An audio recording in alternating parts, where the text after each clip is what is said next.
Good morning. I'm David Howell, member of HSC, and MSOE gave me some funding so that I could do a research project this summer on serenity and how peace of mind correlates to applied ethics. I've been teaching a course in ethics for professional managers and engineers for over a decade now. I usually use a book of philosophy by Nishida Kataro, the founding father of the Kyoto School, because he really dials in on the nature of ethics, ethical development, all of the course topics for this particular class. But it's difficult to read. Like most original philosophy, it's pretty dense stuff, and my students struggle when reading it. So I decided to write a book that would make it easier to digest. Blue Ear Books, my publisher, expressed interest. So I spent the summer writing this next book.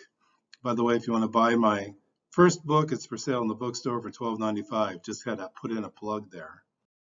So I titled the book The Serenity Experiment. Basically what I did was ride my bicycle to various parks near my house, and I sat still for as long as I possibly could. When I was done sitting still, I then wrote about the experience that I had, just to see if there would be a correlation between the pursuit of peace of mind, which could have a lot to do with minimizing one's sensory intake, one's data consumption, because face it, anxiety kind of kills one's desire to be involved in society, to do the right thing. So my hypothesis was, if I work on peace of mind, how would it affect the rest of my life and how I behave? I just continued to go to these various parks. I'd sit for about an hour, maybe more, and then I would write down what I thought about and how this was playing into the overall thesis.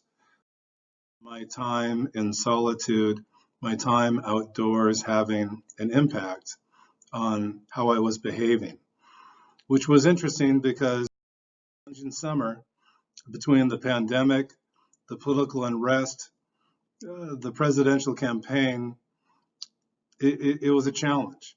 And what I found in extensive research is that the values, morals, and conduct that I define for myself in my personal moral compass, as is illustrated on the slide, I was better able to enact these values and morals and ethics so that my conduct, conduct being our actions when they are fueled by our values and ethics, well, they were pretty dialed in.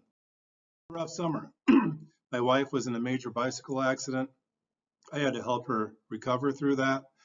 And what I found was that because I had peace of mind, because of mental states, when she had that accident, I was very prepared to deal with it the right way and not. So if I have anything to give my ethics students, it is advice. Spend time alone outside, quiet the mind, and if you do that, you will behave in an ethical way.